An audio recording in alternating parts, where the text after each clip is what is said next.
নদীতে পানি আসলেই আমরা আতঙ্কে থাকি, কখন যে আমাদের ঘরবাড়ি ভেঙে যায়। আমি এই রামেরকোটের একজন স্থায়ী বাসিন্দা। গত 2 থেকে 3টি বছর থেকে আমরা বন্যায় বারবার ভাসতেছি এবং গত বছর আমাদের বন্যায় ব্যাপক ক্ষয়ক্ষতি হয়েছে। আমাদের ঘরবাড়ি, ফসল, জমিজমা এবং অনেক কিছু ক্ষয়ক্ষতি হয়েছে। তার দরুন কিছুদিন আগে পানি উন্নয়ন বোর্ড কর্তৃক একটা কাজের এখানে অনুদান আসে, কিন্তু কাজটি যদিও 1 মাসেই হয়ে যাওয়ার কথা, এখানে 3 থেকে 4 মাস অতিবাহিত হলেও এই কাজের কোনো উন্নতি নেই। পাশাপাশি জিও ব্যাগ দেওয়ার কথা ছিল, জিও ব্যাগ এখানে সঠিকভাবে দেওয়া হয়নি। এছাড়াও আমাদের এখানে এখনও ক্ষেতের মধ্যে ধান রয়েছে। এখানে উদাহরণস্বরূপ একটা বাঁধ দেখা যাচ্ছে, এই বাঁধটা এখন পর্যন্ত এখানে 1 গাড়ি মাটিও ফেলা হয়নি। তো এখানে এখন যদি আবার নদীতে পানি আসে, দেখা যায় বর্ষাকালে নদীতে পানি আসতেছে, যদি এই পানির পরিমাণটা আরও বেড়ে যায় বা আরেকটু বেড়ে যায়, তাহলে এখান থেকে পানি আবার এদিকে প্লাবিত হবে এবং আমাদের গ্রাম অঞ্চল আবার প্লাবিত হয়ে আমাদের অনেক ক্ষয়ক্ষতি হবে। তো যাই হোক, আমার এলাকাবাসীর পক্ষ থেকে একটাই দাবি, আমি চাই যে এখানে সুন্দর একটা বাঁধ হোক এবং বাঁধের মাধ্যমে যাতে আমাদের প্রতি বছর বন্যায় ভাসতে না হয়, আমরা যাতে নিরাপদে একটু থাকতে পারি।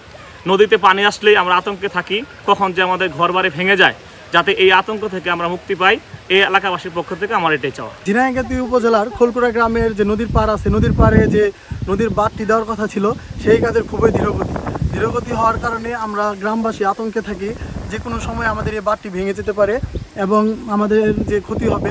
এখানে মাছের আবাদ আছে, কৃষির আবাদ আছে, এগুলো সবই ক্ষতিগ্রস্ত হবে। যে এখানে যে ঠিকাদাররা আছে, তারা যে মাটি নদীর পাড়ে দেওয়ার কথা ছিল, সেইগুলো নিয়ে তারা বিক্রি করে দিচ্ছে। সেই জন্য নদীর পাড়ের কাজটা খুবই ধীরগতি হচ্ছে, তারা ঠিকঠাকভাবে নদীর পাড়ের কাজগুলো করছে না। আমরা গ্রামবাসী নিজ উদ্যোগে, আমরা আজকে নদীর পানি বৃদ্ধি পাওয়ার কারণে নিজ উদ্যোগে আমরা গ্রামবাসী বস্তাগুলো দিয়ে রাস্তার পাড়টা কোনো রকম মেরামত করার চেষ্টা করছি। আমাদের এই মহারাশি নদীর দুনো সাইডে বাঁধ ভেঙে গেছে, ভেঙে যাওয়ার দীর্ঘ সময় যাবৎ বাঁধ হয় না। এবার যাও বাঁধ হওয়া শুরু হয়েছে, কিন্তু এই বাঁধ কতক্ষণ থাকবো তাও আমরা নিশ্চিত না। জিও ব্যাগ দিয়ে যদি বাঁধগুলো পরিপূর্ণভাবে এতদিন দেওয়া হতো, তাহলে আমরা শান্তিমতো ঘুমাইতে পারতাম। এখন তো জিও ব্যাগগুলো ঠিকমতো ফালায় নাই, রাস্তা মাটিগুলো ঢাইলেও পড়তেছে, এরপরে কিছু বাঁধ না দেওয়াও আছে। এইভাবে চলতে থাকলে আমরা তো ক্ষতিগ্রস্ত তো হয়েছি, এরপর পুরোপুরি ক্ষতিগ্রস্তের মধ্যে আছি। মহারাশি নদীর পাশে আমার বাড়ি। বৃষ্টি হলে অনেক আতঙ্কে থাকি, কখন জানি নদীর বাঁধ ভেঙে বাড়িতে পানি ঢুকে যায়। এই দুঃখ দুর্দশা থেকে আমরা মুক্তি চাই। নদীর বাঁধ দেওয়ার যে মাটিগুলো ছিল, পুরোপুরি মাটি নদীর বাঁধে ফেলানো হয়নি। যদি বাঁধে ফেলানো হতো তাহলে কাজ সম্পন্ন হয়ে যেত। নদীর মাটিগুলা বাইরে বিক্রি করা হয়েছে।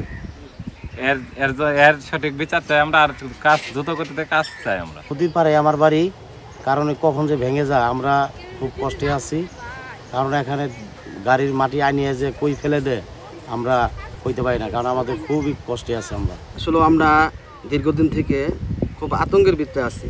গত বছর এখানে ভেঙে গিয়েছিল, তো এখানে একটা বাজেট হয়েছিল যে রাস্তাটা সংস্কার করার জন্য, কিন্তু দেখা গেল যে এই বর্ষার আগে কাজটা সম্পন্ন হয় নাই।